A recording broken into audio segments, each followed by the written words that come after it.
Please welcome Dr. Craig back on stage.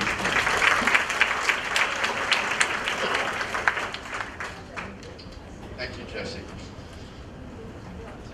According to the schedule, we're running about 15 minutes or so behind time. And so with Jesse's permission, I'd like to take my full 45 minutes, even though that's going to put us behind the clock. And I want to begin with the question posed in the video: can we be good without God?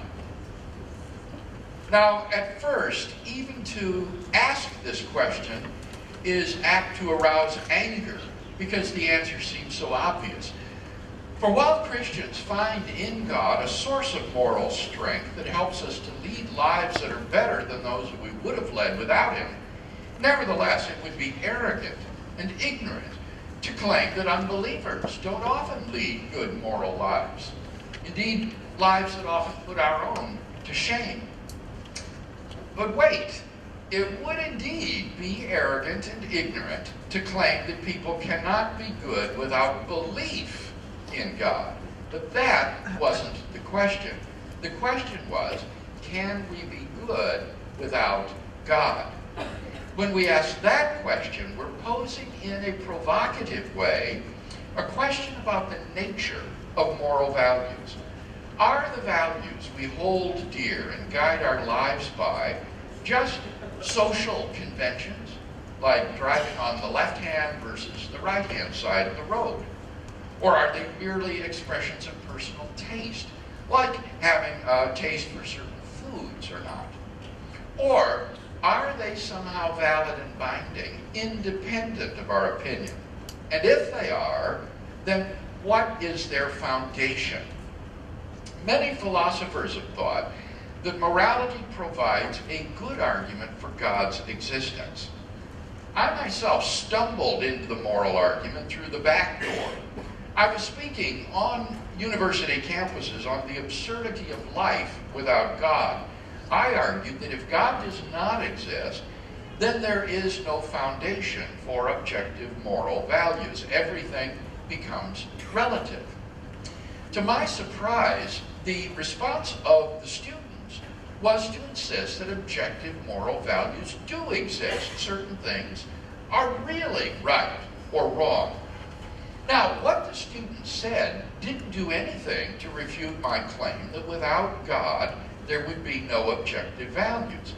Instead, they had unwittingly supplied the missing premise in a moral argument for God's existence.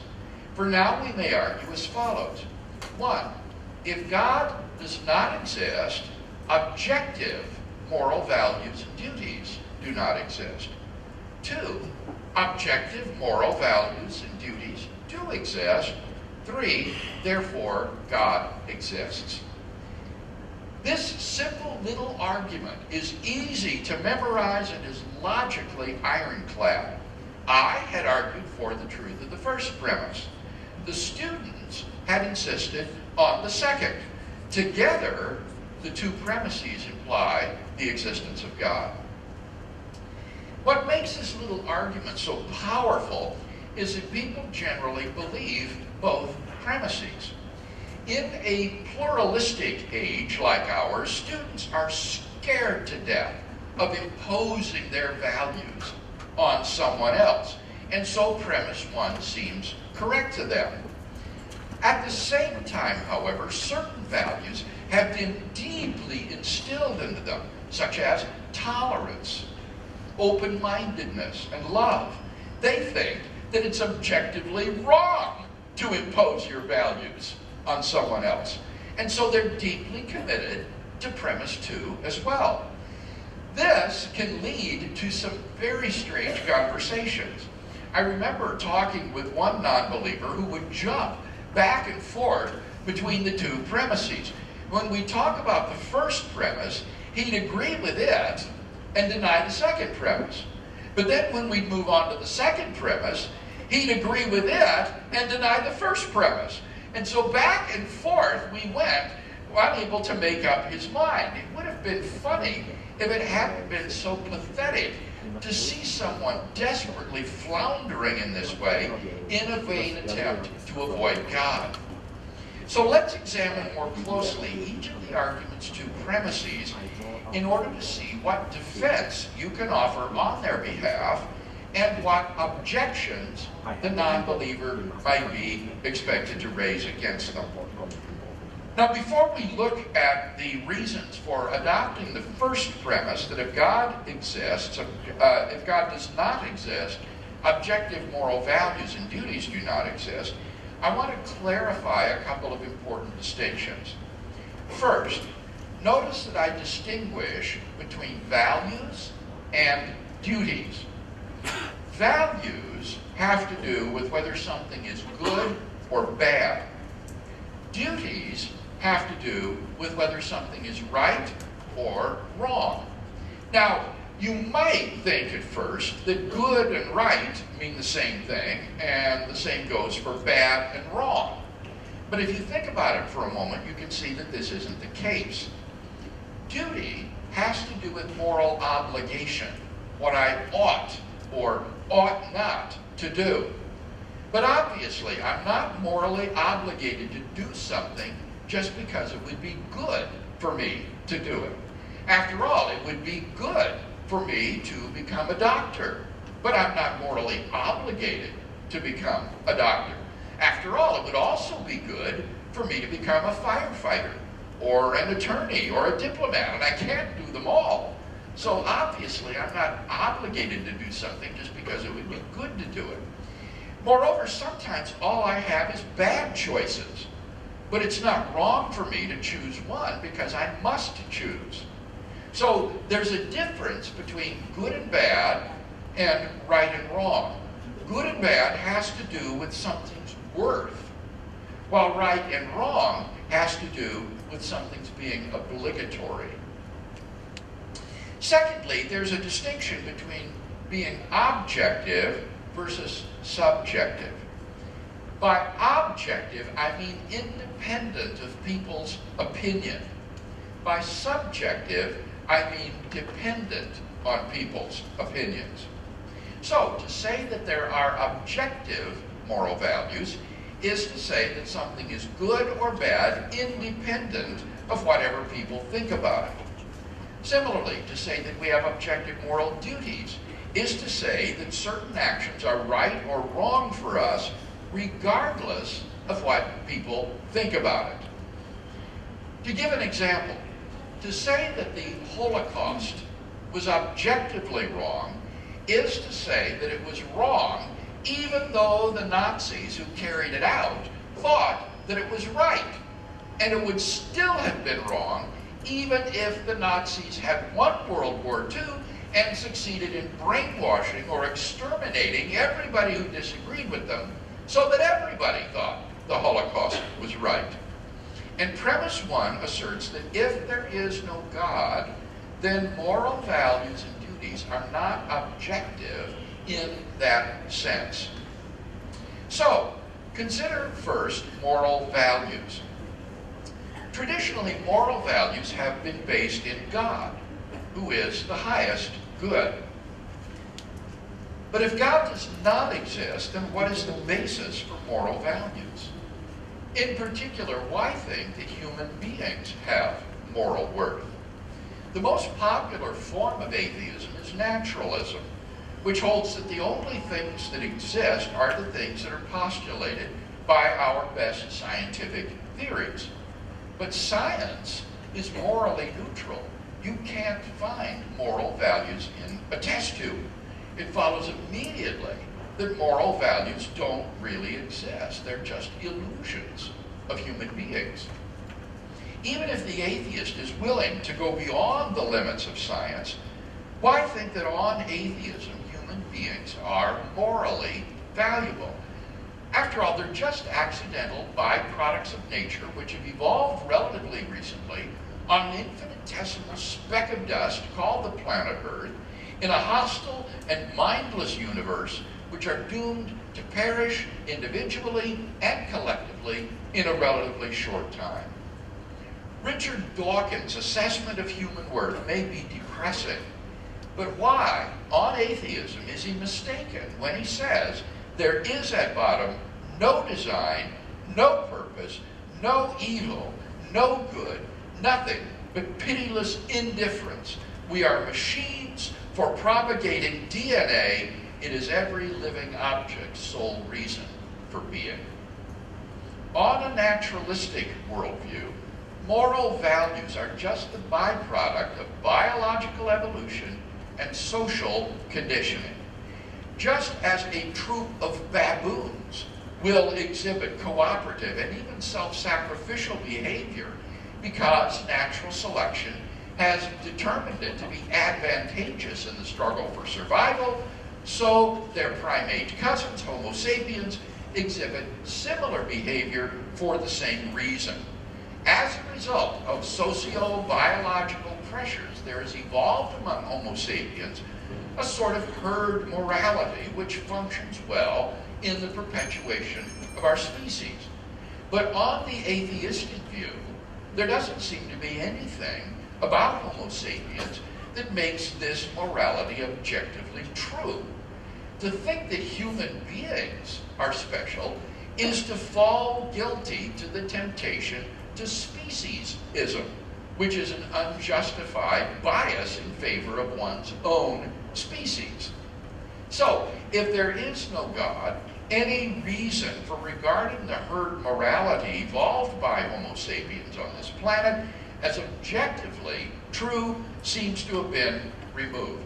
Take God out of the picture, and all you're left with is an ape-like creature on a speck of solar dust beset with delusions of moral grandeur. Second, now consider moral duties. Traditionally, our moral duties were thought to spring from God's commandments, such as the Ten Commandments. But if there is no God, then what basis remains for objective moral duties? On the atheistic view, human beings are just animals, and animals have no moral obligations to one another.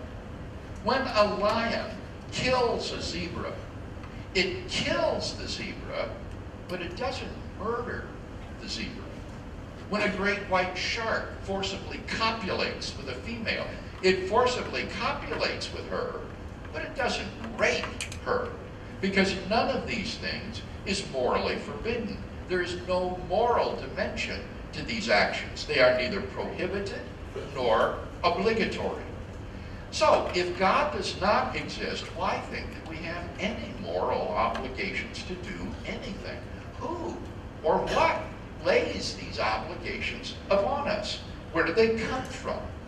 It's hard to see why they would be anything more than a subjective impression arising from societal and parental conditioning.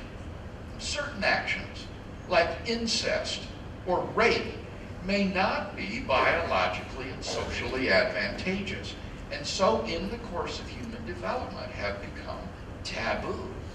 But that does absolutely nothing to show that rape or incest is really wrong. Such behavior goes on all the time in the animal kingdom. The rapist who goes against the herd morality is doing nothing more serious than acting unfashionably, the moral equivalent, if you will, of Lady Gaga. There's no moral lawgiver on atheism, and hence there is no objective moral law which we must obey. Now, it's extremely important that we clearly understand the argument before us. I can almost guarantee you that if you share this argument with someone, somebody is going to respond indignantly. Are you saying that all atheists are bad people?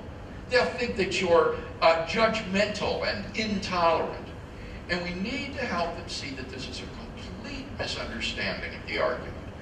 The question is not, must we believe in God in order to live moral lives? There's no reason to think that non-believers cannot live what we would normally characterize as a good and decent life. Again, the question is not, can we recognize objective moral values without believing in God? There's no reason to think that you have to believe in God in order to recognize, say, that we ought to love our children. Again, the question is not, can we formulate a system of ethics without referring to God? If the non-believer recognizes the intrinsic value of human beings, there's no reason to think that he can't work out an ethical code of conduct with which the theist will be in large agreement. Rather, the question is, if God does not exist, do objective moral values and duties exist? The question is not about the necessity of believing in God, but rather about the necessity of God for objective morality. I've been shocked at how even professional philosophers who ought to know better have confused these two questions. For example, I participated in a debate with the humanist philosopher Paul Kurtz at Franklin and Marshall College in Pennsylvania on the topic, goodness without God is good enough. I argued that if God does not exist, there are no objective moral values, duties, or accountability for one's actions. Professor Kurtz, to my astonishment, completely missed the point. He replied, and I quote, "If God is essential, then how is it possible for the millions and millions of people who don't believe in God to nonetheless behave morally and ethically? On your view, they could not. And so God just is not essential. Many people, indeed millions of people, have been optimistic about life, have lived a full life, and find life exciting and significant. Yet they don't wring their hands about whether or not there is an afterlife. It's living here and now that counts." Kurtz's point only shows that belief in God is not necessary to living a moral, optimistic life. It does nothing to refute my claim that if there is no God, then morality is just a human illusion. To repeat, belief in God is not necessary for objective morality. God is. Now, the other response that you can count on getting to this argument from unbelievers is the so-called Euthyphro Dilemma, named after a character in one of Plato's dialogues. It basically goes like this. Is something good just because God wills it? Or does God will something because it is good? If you say that something is good just because God wills it, then what is good becomes arbitrary. God could have willed that hatred is good, and then we would have been morally obligated to hate one another. That seems crazy. Some moral values, at least, seem to be necessary. But if you say that God wills something because it is good, then what is good or bad is independent of God. In that case, moral values and duties exist independently of God, which contradicts premise one. We don't need to refute either horn of the Euthyphro Dilemma because the dilemma that it presents is a false dilemma. There's a third alternative, namely, God wills something because He is good. Now, what do I mean by that? I mean that God's own concrete nature is the standard of goodness, and His commandments to us are expressions of His nature. In short, our moral duties are determined by the commands of a just and loving God. So, moral values are not independent of God because God's own character determines what is good. God is essentially compassionate, fair, kind, impartial, and so on. So His nature is the moral standard defining good and bad. His commands necessarily reflect His moral nature, and therefore they are not arbitrary. When the atheist demands, if God were to declare child abuse is good, would we be obligated to abuse our children? He's asking a question like, if there were a square circle, would the area be the square of one of its sides? The question has no answer because what it envisions is logically impossible. So the Euthyphro Dilemma presents us with a false choice, and we shouldn't be tricked by it. The morally good or bad is determined by God's nature, and the morally right or wrong is determined by his will. God wills something because he is good, and something is right because God wills it. This view of morality has been eloquently defended in our day by such eminent philosophers as Robert Adams, William Alston, and Philip Quinn, and yet atheists continue to attack the straw man erected by the Euthyphro Dilemma. For example, in the Cambridge Companion to Atheism of 2007, the author, who is a prominent ethicist, refers neither to the work of these men nor to the alternative that I've just described, but attacks only the view that God arbitrarily made up moral values, a straw man which nobody that I know of defends. Now, the mention of Plato brings to mind another possible atheistic response to premise one. Plato thought that the good just exists on its own without being grounded in God. Now, if you find this difficult to understand, join the company. Later Christian thinkers equated Plato's good with God himself. But Plato thought that the good just existed on its own. So, some atheists might say that moral values like justice, mercy, love, and loyalty just exist without any foundation. We can call this view atheistic moral Platonism. It holds that objective moral values exist but are not grounded in God. Now, what might we say in response to this alternative? Let me make 3 points. First, this view seems unintelligible. What does it mean to say, for example, that the moral value justice just exists? It's hard to make any sense of this. It's easy to understand what it means to say that a person is just, but it's bewildering when somebody says that in the absence of any people, justice itself just exists. Moral values seem to be properties of persons, and it's hard to understand how justice can exist as a mere abstraction. Secondly, this view provides no basis for moral duties.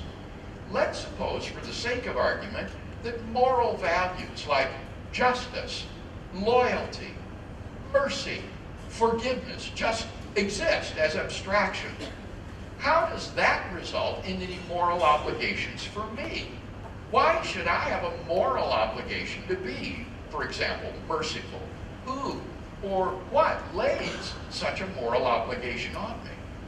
Notice that on this view, moral vices like greed, hatred, sloth, and selfishness also presumably exist on their own as abstractions.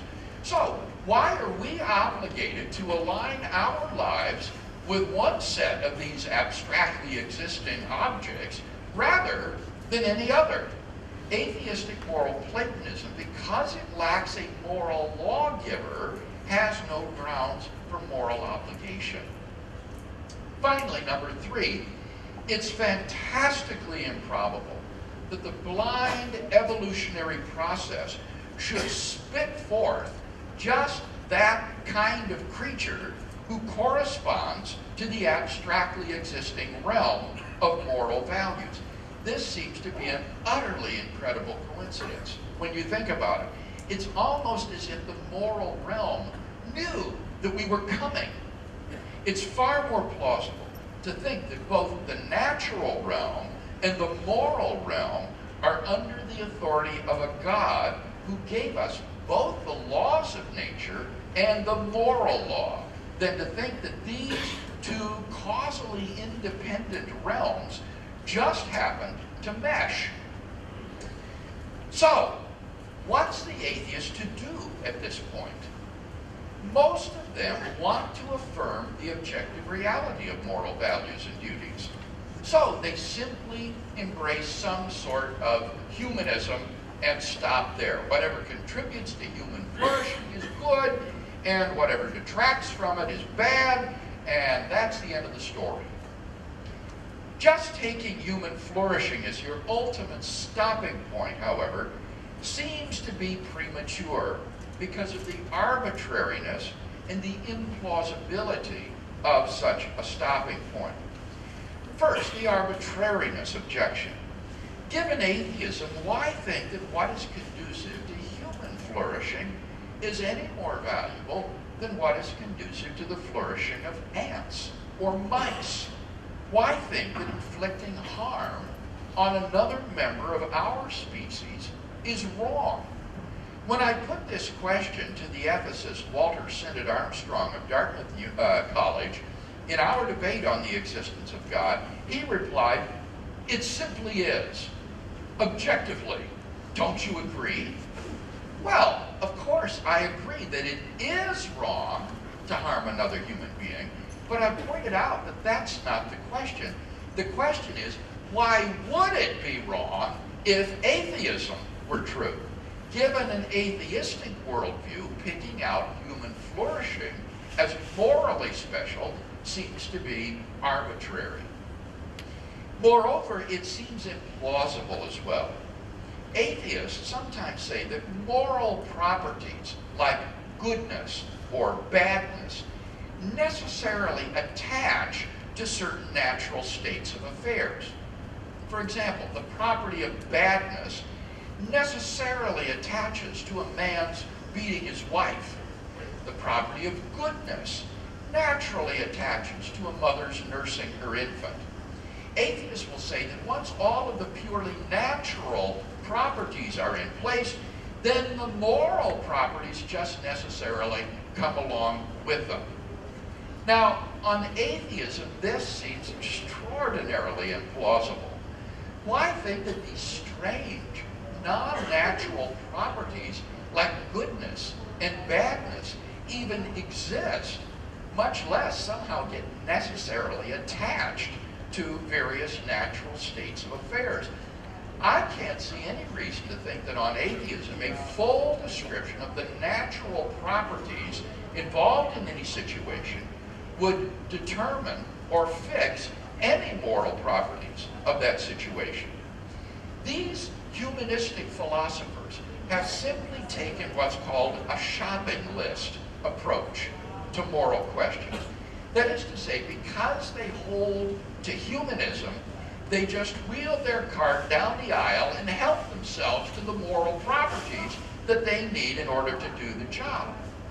But what's needed to make their view plausible is some sort of explanation why moral properties attach to certain natural states of affairs.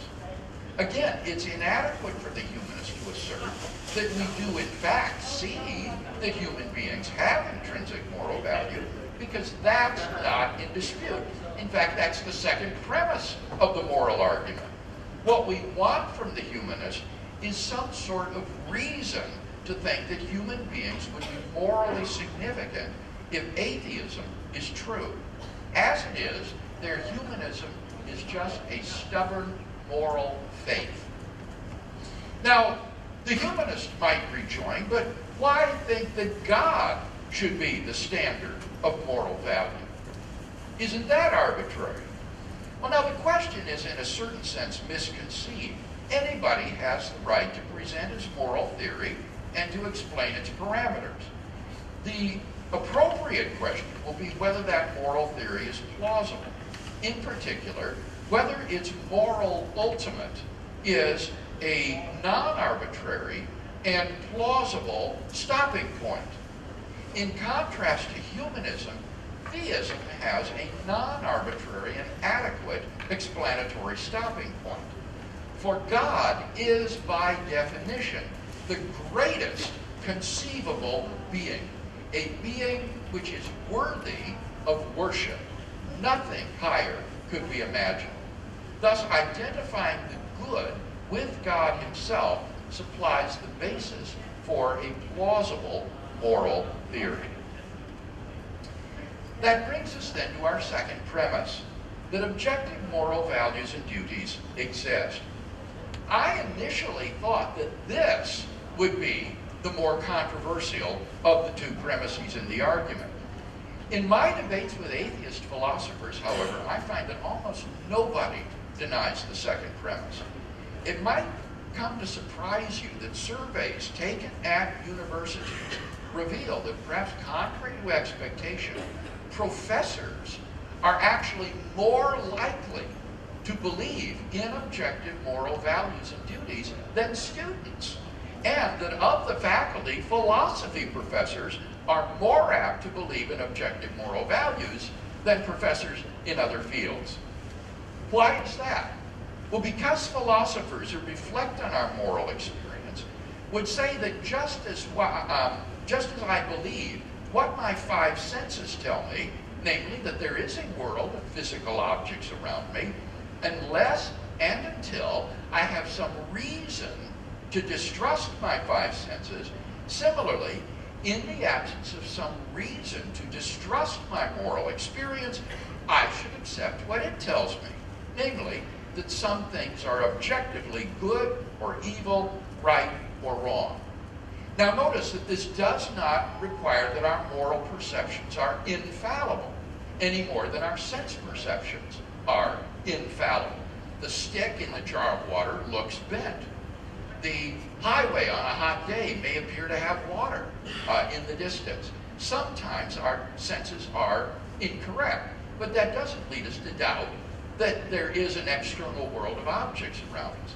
In the same way, we make moral mistakes and often fall short in our perception of moral duties. But that doesn't mean that our moral sense is utterly delusory. Most of us would agree that in moral experience, we do apprehend a realm of objective moral values and duties that impose themselves upon us. When I was speaking several years ago at a Canadian university campus, I noticed a poster put up in the hall by the Sexual Assault and Information Center. It read, "Sexual assault. No one has the right to abuse a child, woman, or man."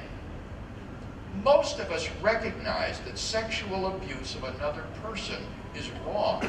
Actions like rape, child abuse, and torture aren't just socially unacceptable behavior. They're moral abominations.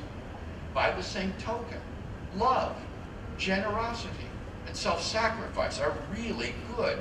People who fail to see this are just morally handicapped, like a blind man, and there's no reason to allow their impairment to call into question what we see clearly. I found that although people give lip service to relativism, 95% of them can be very quickly convinced that objective moral values and duties do exist after all. All you have to do is to provide a few illustrations and then let them decide for themselves. Ask them what they think. For example, of the Hindu practice of sati, that is to say, burning widows alive on the funeral pyres of their husbands, or the ancient Chinese custom of crippling women for life by tightly binding their feet to resemble lotus blossoms as children. You can make the point especially effectively by appealing to religious atrocities. Ask them what they think of the Crusades or the Spanish Inquisition. Ask them if they think that it's all right for Catholic priests to sexually abuse little boys and then to try to cover up the scandal by moving the priest to another diocese. I can guarantee you that almost every time, if you're talking with an honest person, that person will agree that there are some objective moral values and duties.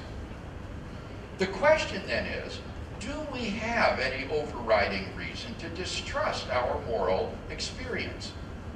Some people will say that the sociobiological account of the origins of morality undermines our moral experience. According to that count, you remember, our moral beliefs have been ingrained into us by evolution and societal conditioning. Does that give us reason to distrust our moral experience? Well, clearly, the sociobiological account does nothing to undermine the truth of our moral beliefs. For the truth of a belief is independent of how you came to hold that belief. You may have acquired your moral beliefs through a fortune cookie or reading tea leaves, and yet they could still happen to be true. In particular, if God exists, then objective moral values and duties exist, regardless of how we came to learn about them. The sociobiological account at best proves that our perception of moral values and duties has gradually evolved.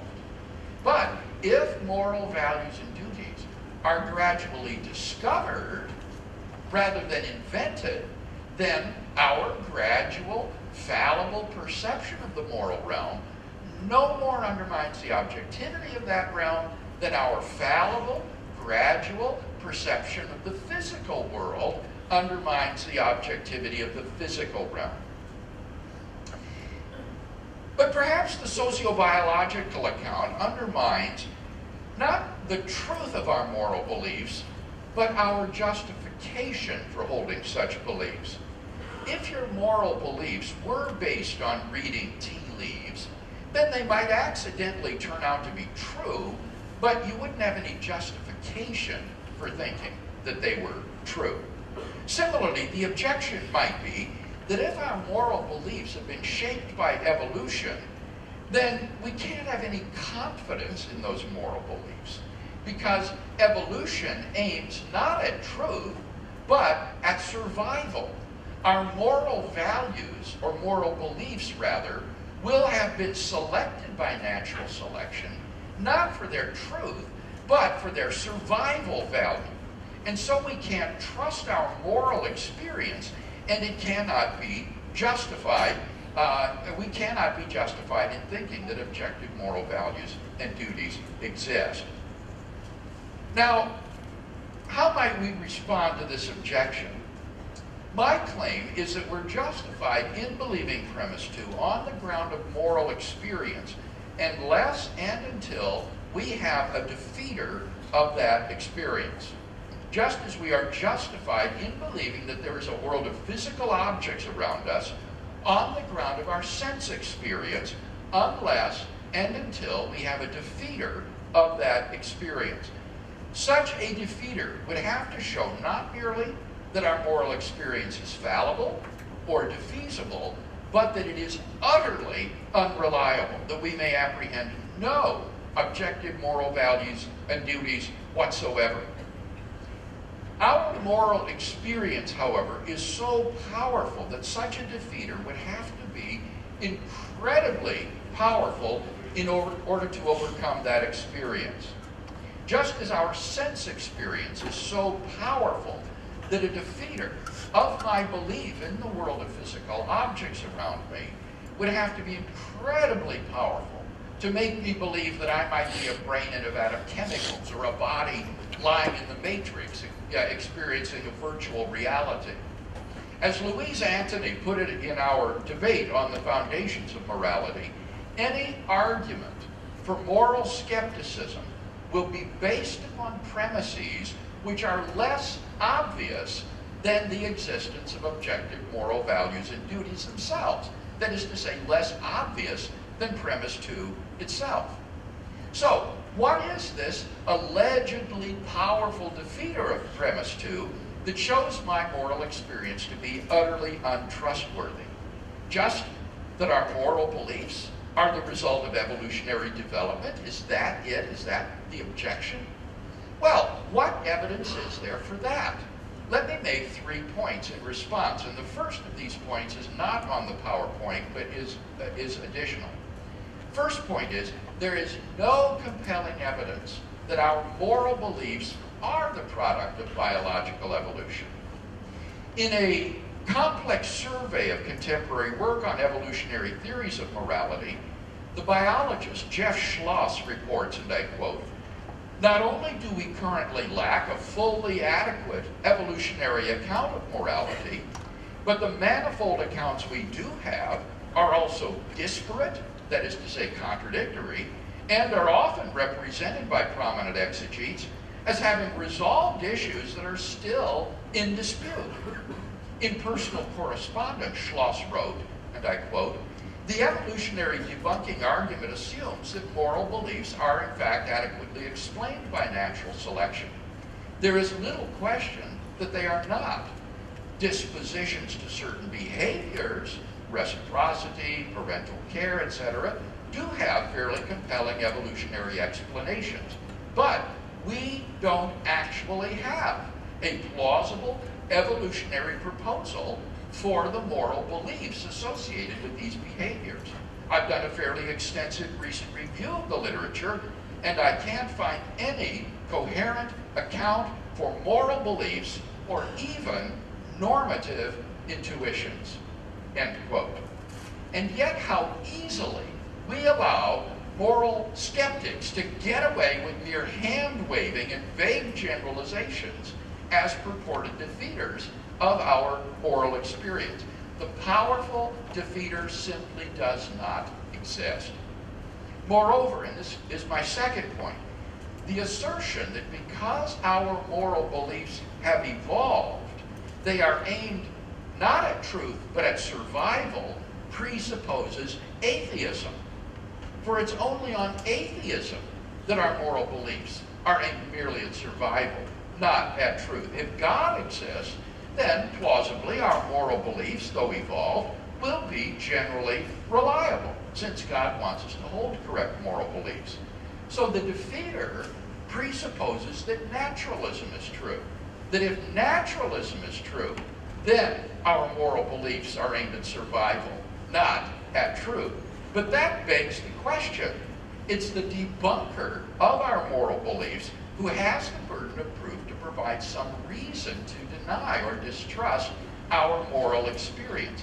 He needs to prove that our beliefs are not aimed at truth if they evolved. And that's not obviously true, unless you presuppose atheism, which of course begs the question. And finally, number three, the objection is self-defeating. On atheism and naturalism, not just our moral beliefs, but all of our beliefs are the result of biological evolution and social conditioning. And so the evolutionary account leads to skepticism about knowledge in general. All of our beliefs are aimed at survival, not at truth. And this is self-defeating, because then we should be skeptical of the evolutionary account itself, since it too is the product of evolution and social conditioning. So that the objection actually undermines itself. Naturalism is self-defeating. It has a built-in defeater and therefore cannot be rationally affirmed. So, given the warrant for premise 2 provided by our moral experience, I think we're justified in thinking that objective moral values and duties do exist. From the two premises, it follows that God exists. The moral argument thus supplements the cosmological and the fine-tuning arguments by telling us something about the moral nature of the creator and designer of the universe. It gives us a personal, necessarily existent being who is not only perfectly good, but whose nature is the standard of goodness itself, and whose commands constitute our moral duties. In my experience, the moral argument is the most powerful of all of the arguments for the existence of God. And I say this rather grudgingly, because my favorite is the cosmological argument. But the cosmological and the teleological arguments don't touch people where they really live. You can choose to ignore the scientific evidence for the fine-tuning and the origin of the universe if you want to. But the moral argument is not so easily brushed aside. Every day you get up, you answer the question of whether or not there are objective moral values and duties by how you treat other people. And thus, this question is unavoidable. So, in answer to the question that prompted our inquiry, no, we cannot truly be good without God. But if we can, in some measure, be good, then it follows logically that God exists.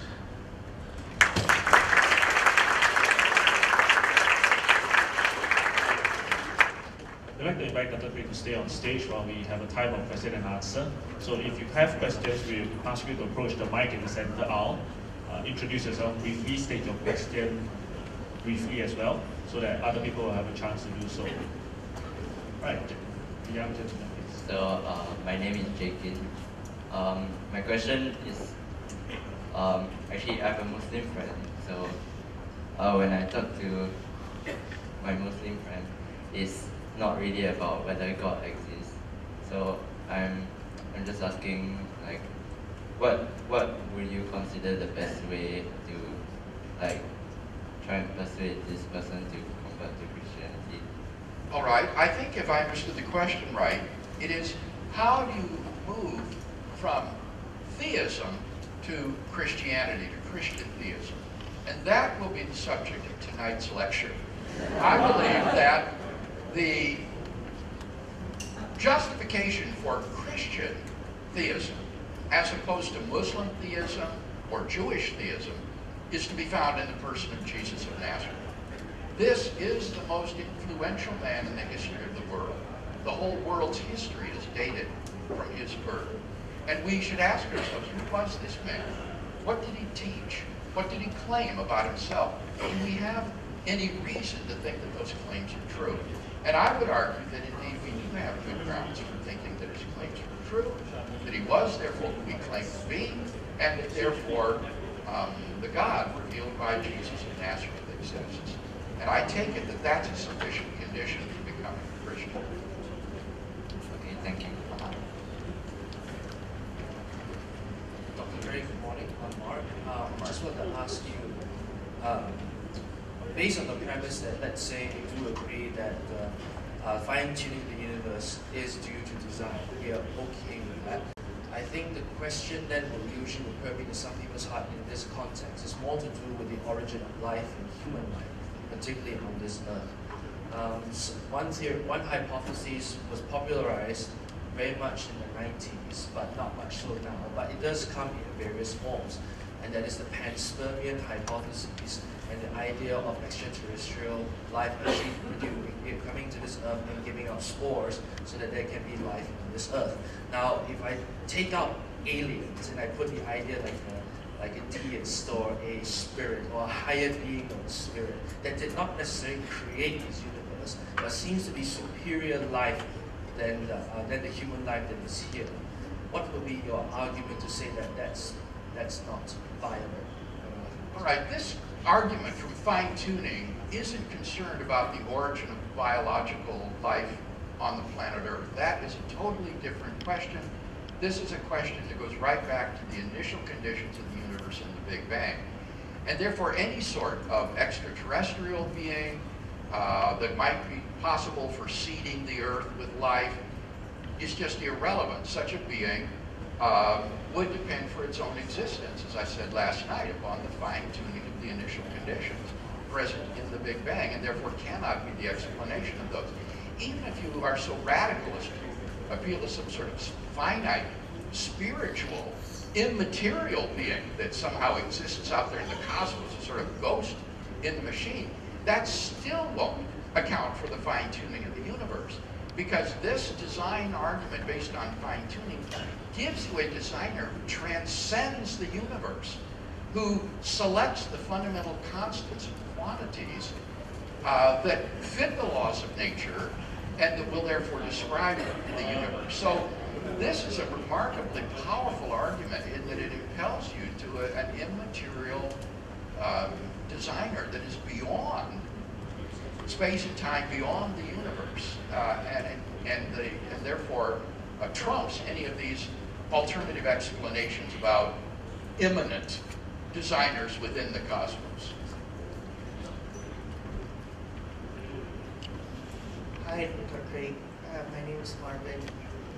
And just now you mentioned that God is independent of objective moral values and seem impossible. There was one statement about it being impossible. Now let me just correct you, lest your question go off on a tangent. My argument is not that God is independent of objective moral values, quite the contrary, that objective moral values and duties are dependent upon God. They are rooted in the being and the commands of God. So now proceed. Yeah. So now the question I have is, in two occasions in the Bible, there's once that God asked somebody to marry a prostitute. Yes. And then there's one case that God actually asked him to kill his own son. How should I explain still that there is an objective moral values and God is dependent on it? These odd instances in the Old Testament, the most famous of which is Abraham sacrificing Isaac, his son, which looks like child sacrifice, which God elsewhere vehemently condemns in the pagan nations around Israel, are very puzzling and hard to account for. But I think a form of divine command morality, such as I've defended today, can help to deal with these very odd situations. And it would go like this. Moral duties are rooted in God's commandments. God doesn't have any moral duties, therefore, because he presumably issues no commands to himself.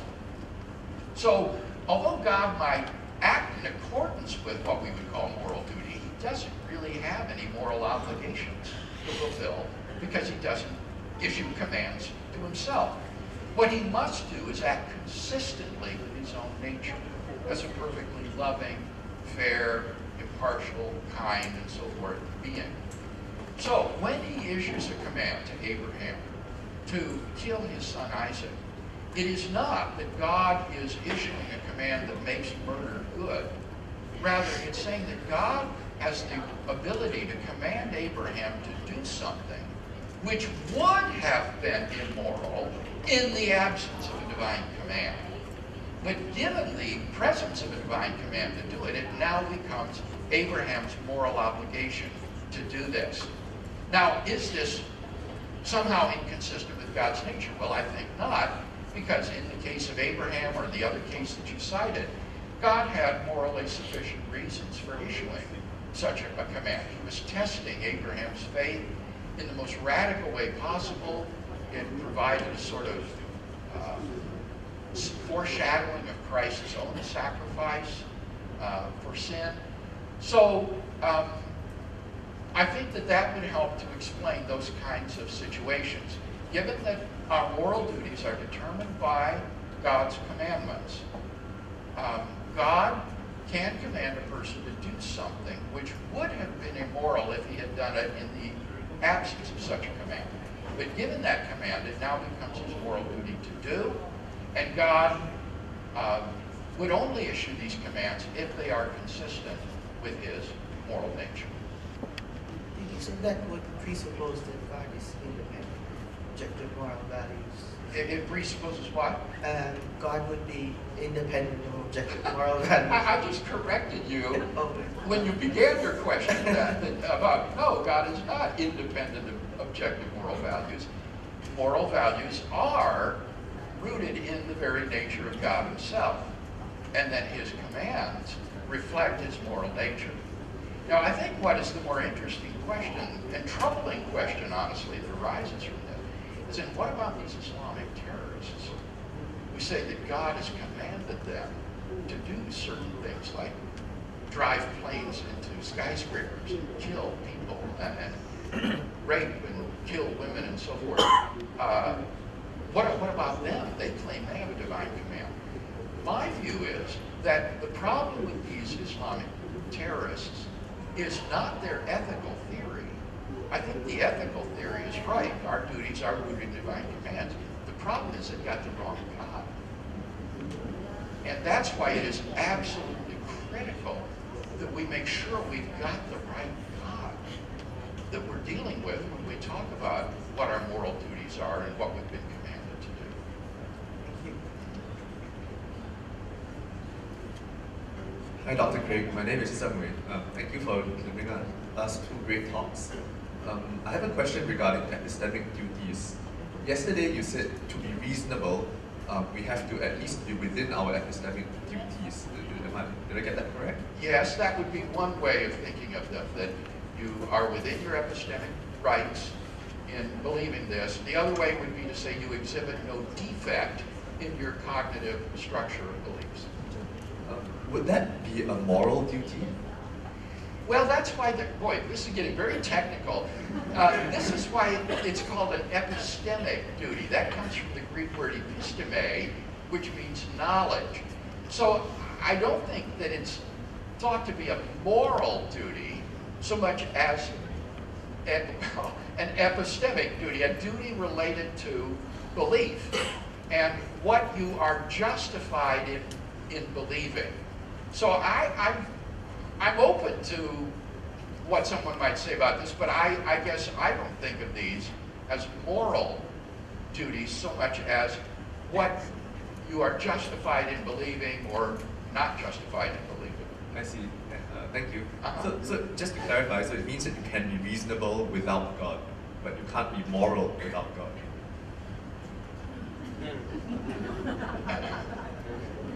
Because epistemic duties are not moral duties, and this argument doesn't apply to them. You see, Alvin Plantinga has also developed a theory of knowledge, which would say that, which would ask, what does it mean for your cognitive faculties to be functioning correctly? And he would say the proper functioning of your faculties means functioning as they were designed to do. And that immediately implies the existence of some sort of a designer of your cognitive faculties. So Plantinga's whole epistemology is a kind of argument for the existence of God, which would say, no, you cannot truly be rational if God exists, because rationality is determined by the proper functioning of your cognitive faculties, and that can only be explained in terms of theism, of creating. Also, Plantinga gives the same argument that I closed with this morning, that naturalism cannot be rationally affirmed because it has this built-in defeater. My beliefs on naturalism are not aimed at truth, but at survival. And so I can't trust my cognitive faculties. But then, why should I believe in naturalism when it was the conclusion of these defective cognitive faculties, which are unreliable? So Plantinga's whole epistemology is a kind of extended argument for the existence of God. Thank you very much. Good question. Good morning, Dr. William. Yesterday I wasn't joking when I mentioned about the flat earth. Right. In the Bible, it described that the earth is immovable with a firmament, which most likely points to flat earth rather than sphere. Anyway, it wasn't just about the structure of our world. It is also about our worldview, conspiracy, and the possible deception of indoctrination. If we believe in the heliocentric model, which was agreed by most scientists, we have to believe in the solar system, millions of galaxies, interstellar superclusters, and all that creations wouldn't be insignificant in its creation. As you mentioned earlier, if there is a life-permitting universe exists, does that mean that Jesus came to every life-permitting universe? If there is, then it wouldn't be relevant for Jesus to say that he created the heavens and earth, or that he has chosen us. Mainstream science has affirmed the heliocentric model. So whether or not if there is a creator, we are insignificant in the creation of God. Since we are just... ask you to summarize your question. Yeah, I will finish it. Yeah, so, since we are just a speck of dust in the vast universe, it makes more sense to put geocentric model into perspective if there is a God who loves us. So, my question is could there be possible deception of science? I think the question is based upon a very faulty hermeneutic, which is to say how you interpret biblical and ancient literature. The medieval Catholic Church believed in geocentrism, that the Earth was at the center of the solar system, or of the universe, in fact, primarily on the basis of Aristotle's cosmology. This was an ancient pagan cosmology that the Church adopted. And its justification was verses in the Psalms, for example, that the Lord has established the earth, it cannot be moved. But I think clearly that is not a verse that's trying to teach about astronomy, nor does it say anything about the world being flat. In fact, in the ancient world, ancients believed that the earth was spherical. The idea that people believed in a flat earth during the Middle Ages and earlier than that is a myth. You can look at the writings of ancient authors and they recognize that the earth was a sphere. So I just think that this is a completely wooden sort of understanding of the Bible that is not at all a plausible way of interpreting this sort of literature. Thank you. I think we need to give time to the other speakers as well. Thank you. Hello, my name is Gareth. Okay, so my question would be, so does, given the fact that God is all-powerful and all-knowing, right, and we have to recognize that some people go to heaven and some people go to hell in the afterlife, right? So my question would be, does God's, before people are born, already condemn people to hell, or do people have the free will to choose between salvation in this life? So are you basically asking whether or not we have the freedom to determine our eternal destiny, or whether this is determined by God? Yes. Now, I would say, in my view, that we do have the freedom to determine our eternal destiny. And I say that on the basis of passages in the New Testament, such as, God is not willing that any should perish, but that all should reach repentance. Or again, God desires all persons to be saved and come to a knowledge of the truth. I take those passages at face value, and they show that God wants and wills the salvation of every human being that he creates. And therefore, the only reason that universal salvation would not be the case would be because people freely and irrevocably separate themselves from God forever. So I do think that we have the awesome ability to determine our own eternal destiny. Thank you.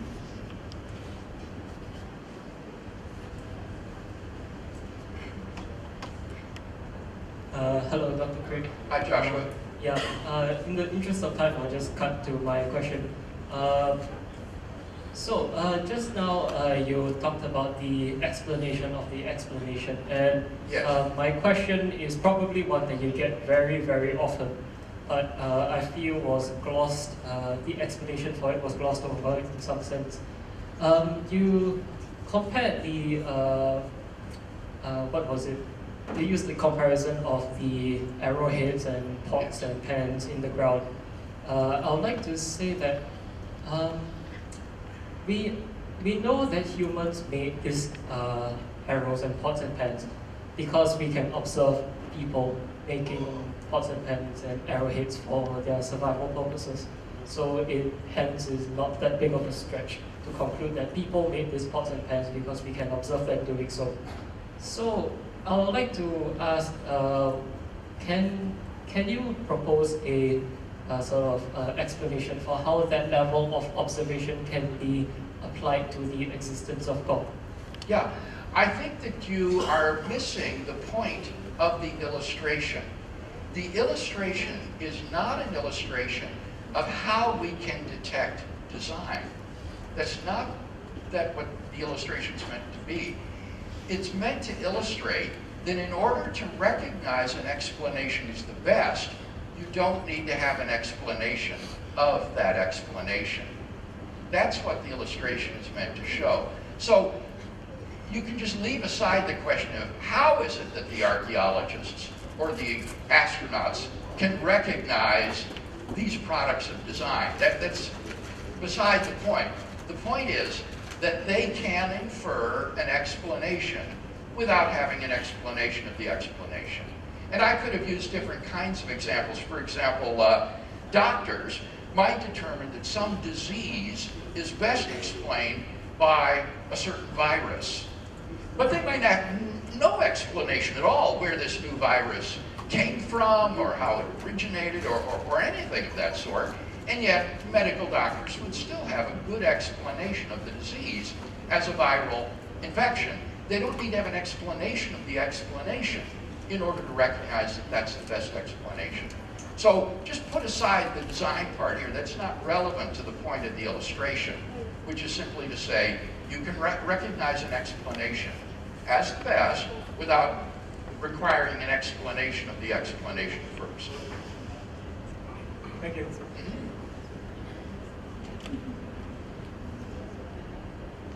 Morning, Professor Craig. Good morning. And thank you once again for very lucid and excellent lectures.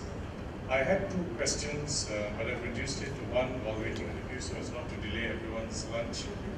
And it relates to your first lecture on fine-tuning of the universe.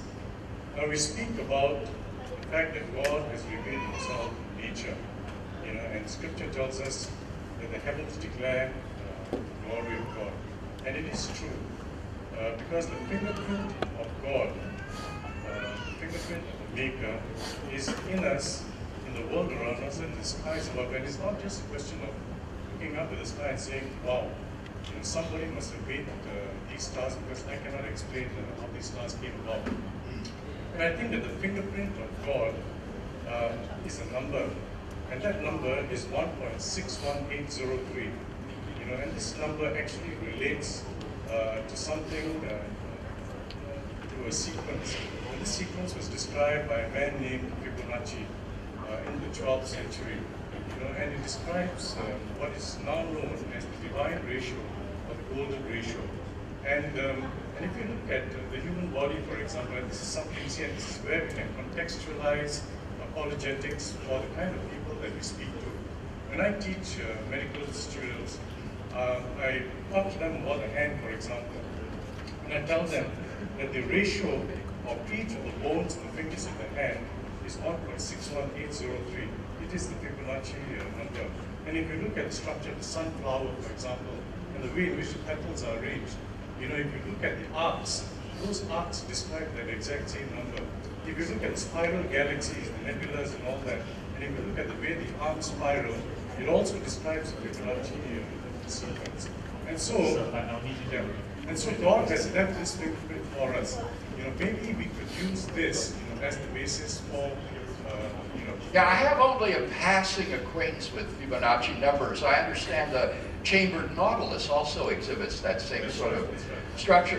My wife is interested in investing in the stock market, and she says Fibonacci numbers are used all the time in analyzing stock market trends as well, which is remarkable. So I think what you're suggesting is very interesting. I'd love to learn more, but it's just not anything that I have yet had the opportunity to study. So thanks for sharing that. It is fascinating.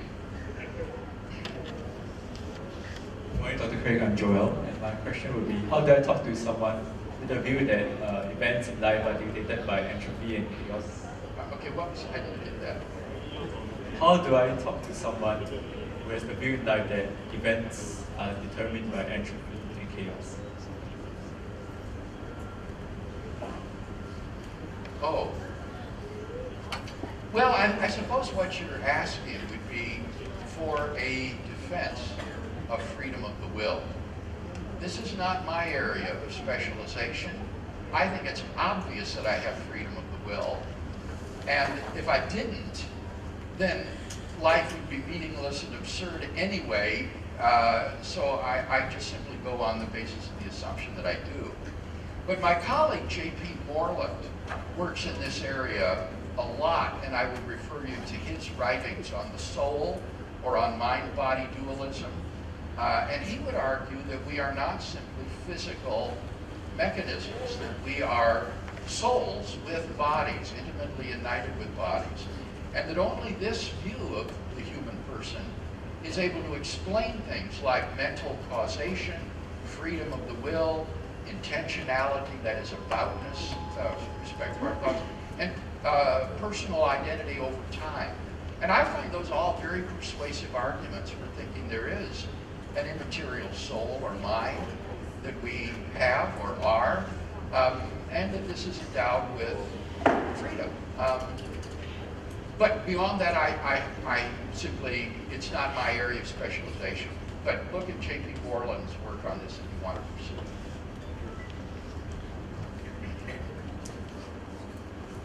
All right, I guess I'm the last one. Hi, Dr. Craig, I'm Nate, and... Hi, who is asking the question? That would be me, but okay. It does affect her future. My question has to do with the rise of artificial intelligence and the ramifications that it has for our faith and salvation going ahead. The reason I'm asking that is out of people I'm close to, there is a singularity that they claim is coming close, whereby our experience as human beings may be indistinguishable from that of artificial intelligence, and what that might mean, and all this kind of super knowledge and all that kind of stuff. And I just want to hear your thoughts on yeah, I'm sorry to close on two questions on areas that I'm not working in. I'm aware of what you're saying. I find it utterly implausible from what I've read. The way a computer works is completely different from the way a human mind works. And therefore, this is a pipe dream that artificial intelligence will be able to mimic human cognition. But it's not my area. This is, again, in the area of philosophy of mind, which is my colleague J.P. Borland's area of expertise. And so I would refer you again to his work. We all have to specialize, and I'm the first to say I'm ignorant in these other areas. No worries. Thank you. You just join me in thanking Dr. Craig for